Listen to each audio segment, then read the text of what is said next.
అందరూ కూడా అచేతనావస్థలో ఉన్నారు.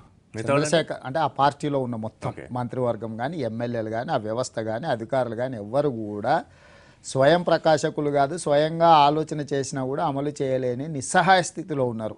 అక్కడ కర్త కర్మ క్రియ మొత్తం ఓన్లీ చంద్రశేఖర్. సో టీఆర్ఎస్ లో స్వయం ప్రకాశితుడిగా ఉన్న కేసీఆర్ ని టీడీపీలో స్వయం ప్రకాశితుడిగా ఉన్న రేవంత్ రెడ్డి ఢీకుంటున్నారు అంతే. ఖచ్చితంగా అండి. నేనేమంటున్నానంటే చంద్రశేఖరరావు గారే అన్నిటికీ కారణము. ఆయనే చెప్పుకుంటున్నాడు తెలంగాణ తెచ్చింది నేనే, తెలంగాణను నడిపేది నేనే, తెలంగాణను బాగు చేసేది నేనే అని.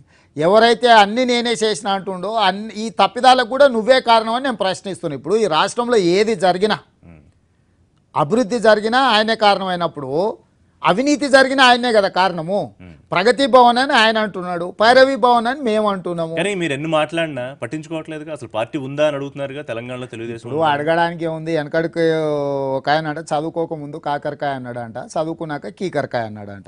అట్లుంది చంద్రశేఖరరావు గారి వ్యవహారం. ఈ పార్టీ ఎక్కడ లేదంటాడు, పదే పదే ఆ పార్టీల నుంచి మా పార్టీలో చేరినని కండువాలు కప్తాడు.